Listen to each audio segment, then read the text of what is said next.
2020। सो मनु भाई, एक और तो हमने कम तो किया, 2,64,000 करोड़ जो बजट किया गया था फर्टिलाइजर सब्सिडी के लिए, उसको हमने घटाया 1,86,000 करोड़ पे। फिर भी देखिए 31,309 करोड़ रुपया जो है वो इस फिस्कल में इस सब्सिडी के ऊपर जा रहा है। ये आज की कहानी नहीं है, ये पिछले 20 वर्षों की कहानी है। क्यों इतना मुश्किल है, क्यों इतना मुश्किल है इस नंबर को अटैक करना? एक्चुअली भूपेंद्र, हमारे यहाँ पर सिस्टम्स को बहुत ज्यादा कॉम्प्लिकेटेड बनाया जाता है, जानबूझकर कॉम्प्लिकेटेड बनाया जाता है। अगर आप देखिए, फर्टिलाइजर सब्सिडी है, फूड सब्सिडीज जो हैं, फर्टिलाइजर सब्सिडी की बात करें, फर्टिलाइजर सब्सिडी या और भी एग्रीकल्चर फार्मर जो जुड़ा हुआ है एग्रीकल्चर से, उसमें एग्रीकल्चर प्रोग्राम्स को लेकर जो जो भी सब्सिडीज दी जाती हैं, अगर आप उन सारी टोटल सब्सिडीज का वैल्यूएशन करें तो वो पर हेक्टेयर नियर अबाउट 16 से 17,000 रुपए पर हेक्टेयर आती है, जो गवर्नमेंट सब्सिडीज डिस्ट्रीब्यूट करती है।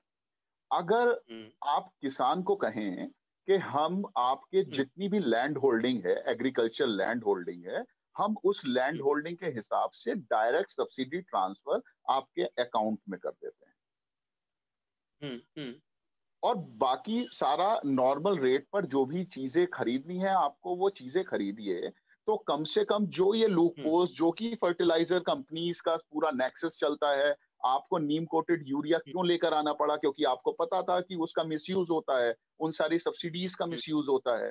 जो बड़े प्लेयर्स हैं वो लोग पॉलिसी डिजाइन करते हैं और इस सब्जेक्ट को, इस सारी चीजों को इतना कॉम्प्लिकेटेड बना देते हैं जिससे बीच का रास्ता निकाला जा सके, जिसमें उनके भी कुछ बन सकते हैं चीजें।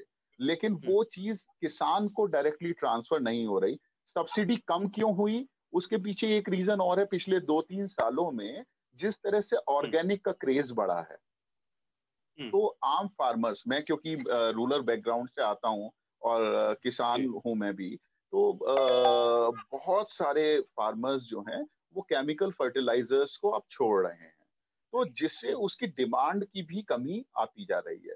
अगर हम देखें 1961 के हिसाब से ये सब्सिडीज क्यों बनी? 1961 में जितना केमिकल फर्टिलाइजर हमारे यहाँ पर देश में यूज होता था, आज उससे 300 गुना ज्यादा हम लोग यूज करते हैं। तो हमने उससे अपना प्रोडक्शन तो बढ़ा लिया 5 टाइम्स, लेकिन क्योंकि हमें रीजन क्या है? क्योंकि हमें इतनी बड़ी पॉपुलेशन को, अगेन वही पॉपुलस मेजर्स आ जाते हैं, इतनी बड़ी पॉपुलेशन को खिलाना है, उसका पेट भरना है। बात घूम फिर के वहीं पे आ जाती है कि साहब हमें चुनाव के वक्त हमको जनता के पास जाना, जनता का मत मत चाहिए हमें। तो आकृति जी, मैंने अभी बताया, I mean look at the numbers that we are talking about now. On one hand, and I must say that Manu Gaur has written a brilliant article in Outlook Hindi. आज मैंने पढ़ा जो आपने जो आउटलुक में जो आर्टिकल लिखा, और उनका ये कहना है कि साहब आप एक और करीबन 2.5 करोड़ जो सरकारी कर्मचारी हैं, आकृति, 2.5 करोड़ सरकारी कर्मचारियों के ऊपर हम खर्चा कर रहे हैं करीबन 12 लाख करोड़ रुपया सरकार को चलाने के लिए।